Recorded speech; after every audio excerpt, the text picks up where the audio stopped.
was wide open. After the turnover. He's got a man. Harburg going deep. Caught. Happy Tuesday. We are now less than 11 days away from opening kickoff. This time next week, we will be in game week mode. So let's talk and get some updates on the Huskers. And first and foremost, I want to discuss, because they came out today, is the single digits as they were announced. And it wasn't exactly what I predicted in my video yesterday. I did put out a video on who I thought would earn them single digits. And if you haven't seen that, I'll put it at the end of this video if you want to see it. But I did get a couple right. And the most surprising probably of everything was that 9 of the 10 are on defense. I guess in a way it wouldn't surprise you considering how the defense was last year compared to the offense. But, you know, there's some players to me on the offense that kind of deserved it. I thought Padoni kind of deserved it. Ramir Johnson was another one, you know, and maybe even a couple on the offensive line. You know, it's supposed to be your veteran group. But they didn't do that. Now, just like I thought I did get right, was there were 5 players that came back that had single digits from last year and came back this year, and they kept their single digits. They didn't lose it. So there's 5 new ones. So we're going to go through them right quick, just to show you or let you know who got them. And Nash Hutmacher holds the number 0. He had it last year, still has it this year. I said yesterday in the video, I said, man, I wish I kind of like that the defensive lineman has a 0. And I said, I wished it was a double 0. But I guess if it was double 0, it wouldn't be a single digit, right? Number 1 actually went to Jamari Butler. And Jamari Butler was one that I brought up yesterday, could end up earning one. So he got number 1. And I actually gave it to Dylan Raiola, but I guess they didn't think a freshman deserved to have it. That's the only thing I could think of. Because if Dylan didn't get one as a freshman, I don't know if anyone else will ever get one. Number 2 had it last year, and that was Isaac Gifford. Gifford has number 2. He had it last year, still has it this year. Number 3 goes into the secondary. It goes to Marquise Buford. And number 4 goes to the only offensive player, and I got this one right. I did pick this player, and that is wide receiver Jamal Banks, who, like I said, is the only offensive player that get a single digit. Number 5 had it last year, and he still has it this year. That is John Butler. And my number 6 is Tommi Hill, another one out of the secondary. And Tommy was one I picked to have a number would end up getting a single digit. I even said that I guessed he would take number 4, but I made the remark, would he take number 6? Because Quentin Newsome held number 6 last year. And I said, so I almost gave him 6. And I said that in my video. I almost gave him number 6 because Quentin Newsome had it. And I'm wondering if he'd take number 6 because of that. And that might be it, might not. But with Tommi Hill getting it and Marquise Buford, I think this right here kind of tells me that I'm pretty much on where I think I did a video the other day. I said, I think I know who the next second cornerback is going to be. Tommi Hill's cornerback number 1. I think I know who the second one is, because when I've been watching and all that, he's always with the number 1s. He's always playing over there. And so I said that Marquise Buford would be the starting corner next to Tommi Hill. So I do believe when the depth chart comes out, and I think it's coming out tomorrow, Tommi Hill will be cornerback number 1, and Marquise Buford will be cornerback number 2. And I even said that in my video. So this might put that right in line with the single digits. You never know. I mean, who else would end up getting it if they didn't? You know, would you end up giving a single digit to someone that's probably not starting? Because you got Isaac Gifford in there, and you got Marquise Buford, and you got, getting off track here, but number 7 is Malcolm Hartzog. I guess I kind of brought that up a little too soon. So the whole secondary now that's got a single digit. And then 8 and 9 had it from last year, and they keep it this year, and that is Deshaun Singleton has number 8, and Ty Robinson has number 9. And again, that shows that all of the defensive line also has a single digit. So you have the whole defensive line with a single digit. You also have the whole secondary with a single digit. Like I said, the only two are in the middle. So interesting. So now the question I have, and the question for all you guys is, who will wear number 15? Because now with neither one of them getting a single digit, Raiola and Coleman have number 15. They both can't wear it. They both can't be out on the field. So who's going to give it up? Who do you guys think will end up with number 15? I think Coleman probably has the right to it just because he was here first. But something's telling me that Malachi Coleman is going to end up letting Dylan Raiola have it. But Dylan's one of those guys, I think he could just grab another number. But I wouldn't mind Dylan Raiola has it because number 15 was worn by another freshman quarterback that did extremely well for Nebraska and won a couple of national championships, should have won more. And that was Tommi Frazier. And he started as a true freshman. One of the few. He did it a little more. He didn't start the season with it. Probably should have, but he didn't. And, it was harder back then. Now you see a little more freshman play. Back then, you did not see freshmen start. You just didn't. Will Shields was another one that started as a true freshman on the offensive line, which is really unheard of. And, of course, what did he do? Went on. He's in the Hall of Fame, the National Football Hall of Fame. So, but now we are going to get to the Husker storylines. We're going to start off with kicker, as we did hear from Coach Foley today, and he discussed. We asked about how the kicking situation is and how Tristan Albano is, and he discussed today Tristan Albano's injury status, and he said he's about 90% back, 90% healthy. But he had a lot of good things to say about really all the kickers. But he said John Hull has just been kind of lighting it up, been hitting everything. Nico Automanelli has been doing well too, but it's John that he seems to like the most, the way I took it. And he said that even Tristan Albano's been kicking some, and both of them been making most of their kicks. And he didn't say what most meant. But I'm thinking most has got to be, to me, on a kicking, you need to be making 90% or above. So, but he did make the remark that when we asked about kickoffs, that the thing with Tristan Albano is he doesn't know how far back he could go. What's his strength? What's his leg distance?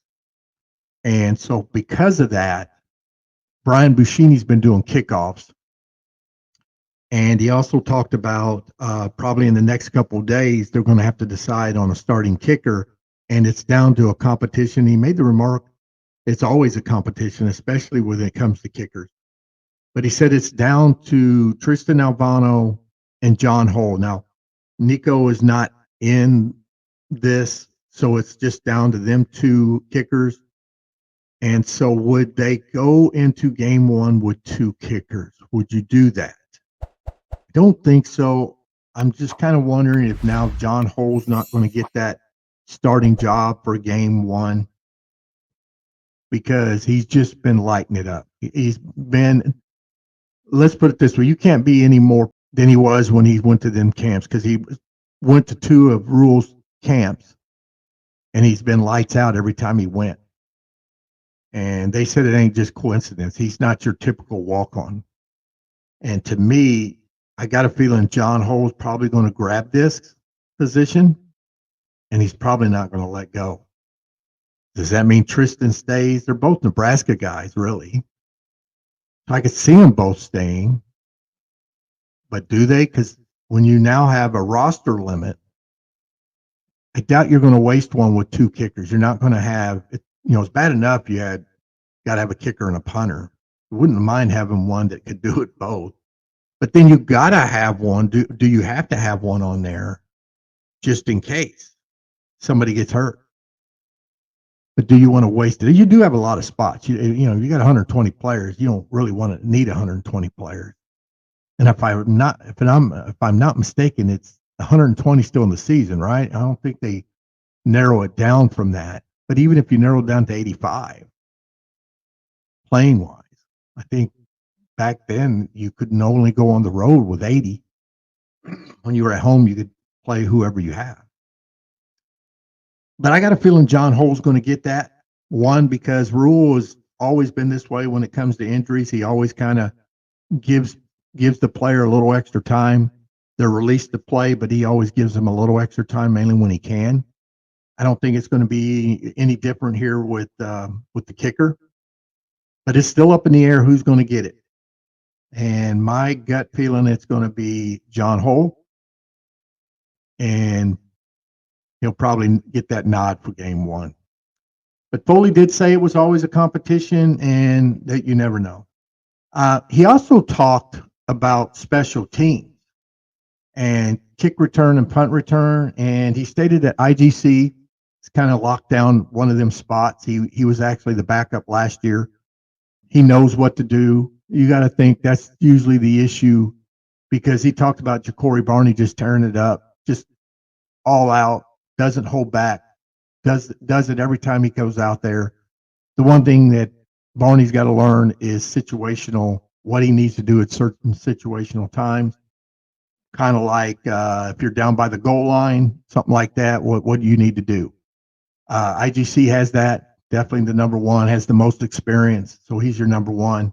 I think Ja'Cory Barney's going to get the number two, but it could be Emmett Johnson. Emmett Johnson was on there last year too, but when Kent went down, IGC was already hurt and out for the year, and then your running backs went down. You couldn't risk having Emmett Johnson back there, so he didn't. So that's kind of why it didn't look so great last year. I know it's probably no excuse, but I think Emmett and Ramir Johnson, you got to remember, Ramir got hurt, and so there's your kick and punt returners. But I think Ja'Cory's going to, if he doesn't grab it right away, he's going to grab it soon, and probably when he does, he's going to be electric, and you're probably not going to see. I think he's definitely going to be one for the punt return. I think you might see Ramir and IGC on the kickoffs, or maybe Emmett in IGC on the kickoff. I think you're definitely going to see Ja'Cory Barney on the punt returns. Probably going to see Ja'Cory in some special situations out on the field, wide receiver. You know, because you got to get the ball in his hands. He's one of those, like, you know, maybe in an end around, and then you put them big wide receivers out there, maybe even with Padoni blocking. But he's one of those, got to get him in space, get him in the ball, and I think that's what they're going to do. So speaking of running backs, let's head to the running backs, talk about them, because I do expect the depth chart to come out tomorrow. But Rule stated that he needed someone in the running back room to take off, to actually, they're all doing well. He doesn't think, it's not like they're not doing well and he needs one to do well. They're all doing extremely well, but they're all together, and none is like one way ahead of the other. So he doesn't really have a clear number one, and he's hoping one would take that and run with it. But right now there isn't. So I expect when the depth chart comes out, and probably tomorrow, that you're going to see that or. Remember the or? We had that last year. I think Borkesher and Padoni was an or, so you didn't have one be a number one, you had an or. And I think you're going to see that. I think your co-number ones is going to be the Johnsons, both Johnsons, Emmett and Ramir. Probably be in that order, because it seemed like when they did it that way, they went alphabetical too. So I got a feeling Emmett Johnson, Ramir Johnson are going to be your number ones. That's what you've been seeing in practice, what you've been seeing and even at the same time, they've been kind of rotating in and out. And I expect Gabe Urban and even Dante Dowdell to kind of be that special situation back, third down back, something like that.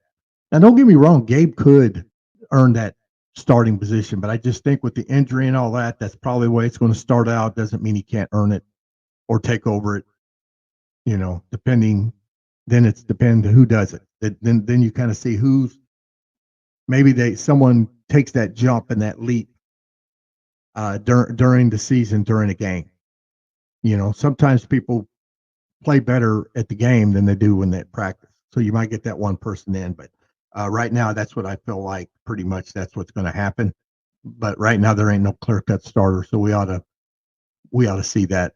I'd say tomorrow, if not, definitely probably Thursday. But I got a feeling it's going to tomorrow. So let's move over to the defensive side and talk about the linebackers. And again, we haven't heard officially on what health condition Javin Wright is dealing with. And this kid, I feel for him. He's kind of had bad luck this whole time. He had a couple blood clots. I mean, some kind of injury coming up. So I don't know what this one is. I don't know if it has to do with blood clot or has to do with something else.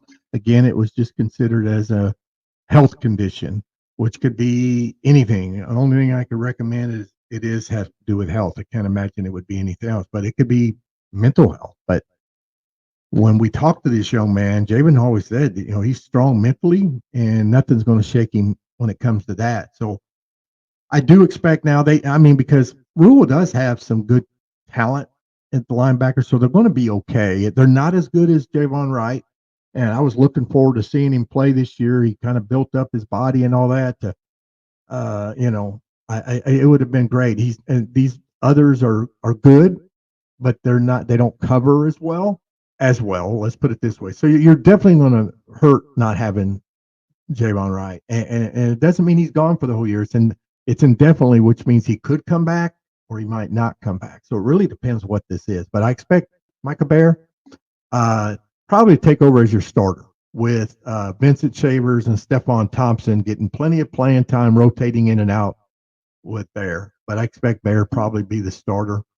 And then you also got Gage and that Vincent Genatone probably going to get some playing time. The question you want to ask about them two is, will they play all year or will they only play 4 games and then redshirt? And again, I think that probably depends on the injury situation. Does all of them stay healthy?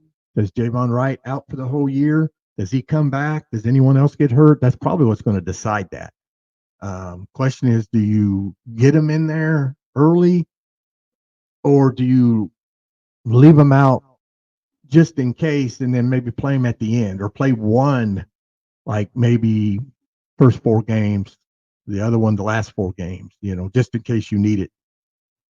But that's the question right there. But I think they're going to be fine when it comes to the linebacker. I think we got some talent there. It's going to be a little raw, but I'm really curious to see what Vincent Shavers does. I think he's just going to ball out and he's going to be the next name you're going to be hearing. So I'm going to move over now to the offensive line. And we heard from one of them. We heard from Micah Mazuka. And I'm telling you, and I said it in one of my other videos, to me, Micah Mazuka is the best offensive lineman we got. And that's saying a lot considering everybody has come back, the veterans come back. But Micah Mazuka just has that don't screw with me attitude, if you know what I mean. Don't mess with me attitude. You know what I mean. He just has that attitude that we always seen way back in the good old days, back in the 90s for sure. That definitely in the 90s. Because if you remember back then, or some of you remember back then, that offensive line just had that aura about them. They would go up to the defensive line as they're coming to the formation and coming out of the huddle. They'd go up to the line and they'd actually tell the defensive line across from them what they're going to do. They weren't lying to them. They'd tell them, come, we're going through the A gap. They would basically say, this is what we're doing, stop us. And most of the time they couldn't stop. And Nebraska averaged 395, 400 yards plus rushing. And that's the attitude they had. They were all that way. They just dared them to stop them. I mean, that's how Wiegert was, Brandon Stye. I mean, that's just how it was. And that's what you see in Micah Mazuka. He even said, I ain't nobody, there's no one there that could scare me. They even said that. I ain't scared of anyone, but they better be scared of me. That's how he is. And if you look at him, he's just a big young man. I mean, you wouldn't want to meet him in the dark alley anyway.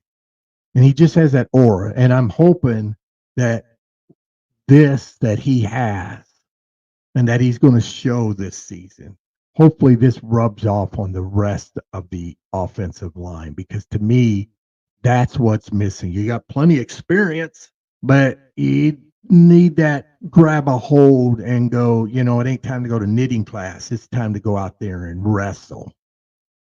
That kind of attitude. So that's what you're wanting to see from your offensive line. You could get that, man, look out. Now, let's talk about game one of UTEP a little bit. Now, we talked game one. We're going to talk more game one next week, but I feel that the Huskers have a little edge here. Once Scotty Walden took over for UTEP, it's his first year, brought in a lot of coaches, brought in a lot of transfers. So he's teaching a new system all the way around, new offensive scheme, new defensive scheme. And so being game one, season one of him, I don't expect him to have it down the very first game. That's going to be a plus for Nebraska. But he does like running that hurry up, fast pace, try to run 100 plays the game, try to get the defense off guard kind of offense. And he's going to do it here. So they got their hands full. But the good news is the Huskers' strength is in their defensive front and their secondary. So I expect Tony to probably rush 4, Nash and them, with the rest playing back and with the secondary. And if they could get a pass rush and they could get to that quarterback with only 3 or 4 guys rushing, then it's going to be a long day. But they're going to run a lot of plays, and they're probably going to get tired a lot. And I expect, Nebraska probably to play a lot of players. Being the first game too, you're going to rotate a lot of players. But the question is, when they're doing that high, fast pace, there's going to be times where he's going to want to substitute, and Nebraska's not going to have time to do it. So we'll see how that goes. But another good thing to me is UTEP is bringing in, like I said, a new defense guy, new defensive scheme. They're bringing in to run the 3-3-5. Yes, the same 3-3-5 defense that the Huskers run, that Tony White runs. And of course, this is their first year, first game. So there's going to be some learning curves for UTEP when it comes to that. You guys know that. So I don't see it being a bigger issue. Plus, you got to keep this in mind. Dylan Riley in this offense, whoever's been running this offense, they've been going against this defense and probably the best 3-3-5 defense in college right now. To me, who else is running the 3-3-5 that's better? Name him. So Dylan and them and this Husker offense has been going against one of the best 3-3-5 defenses all winter, all summer, and all fall. And because of that, I feel like that's going to give him an edge also. So this is probably a perfect game for Dylan in his first game out. And I expect him to do very, very well. So I think it's going to benefit him. So, well, it's going to be exciting. Kickoff is just around the corner. But I did want to ask one question for you guys. Once the season kicks off, how many wins will you accept in 2024? How many will you say if they win this, it was a good season? Is 6 in a bowl game enough for you guys? Or are you looking at the schedule going, well, no, I need to see 10 or 9 or 8? How many is for you guys? When I looked at the schedule and I went through each one and kind of looked at them and said, what do I think? Depending how it goes, 6 for sure, but I want to say minimum is 7.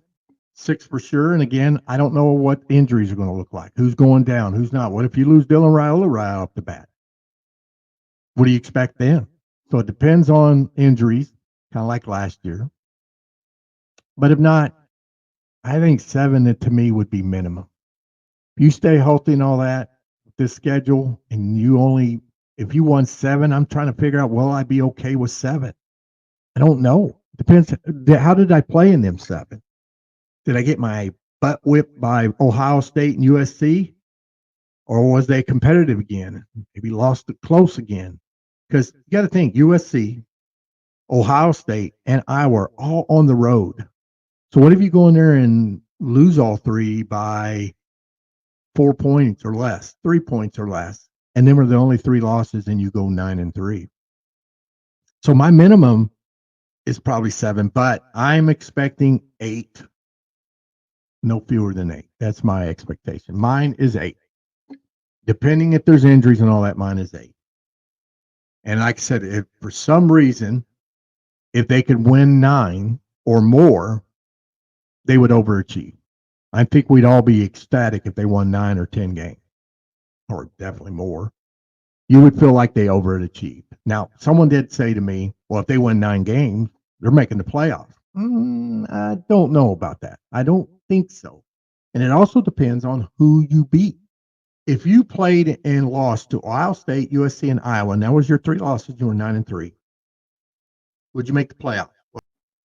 Like I said again, if you went in there, played all 3 on the road, dogfight, lost at the end, or hung in there, lost by 3, 4, maybe, but I still don't think you get in. But if you win one of them and you win 10 games, I think it depends which one you win. If you beat Ohio State, then yeah, you could get in. But 10-2 might get you in the championship game. And again, how do you play in the Big Ten championship game? But what say you're 10-2, but you don't make the championship game because say Ohio State's 11-1 and Oregon or Michigan is 11-1, or 10-2 and they get the tiebreaker over you. Because we don't play either one, and you don't really know what the tiebreaker is after that. They haven't came out with it yet. So 10-2 might get you in and might not. It still might not get you in because there's going to be other teams definitely at 9-3 or 10-2. But 10-2 would be more likely to get you in. But again, it depends. What 2 games you lose? Did you lose to Ohio State and USC and maybe beat Iowa? How good was Iowa this year? Let's say you lose to Iowa and Ohio State and you beat USC, but USC goes 8-4.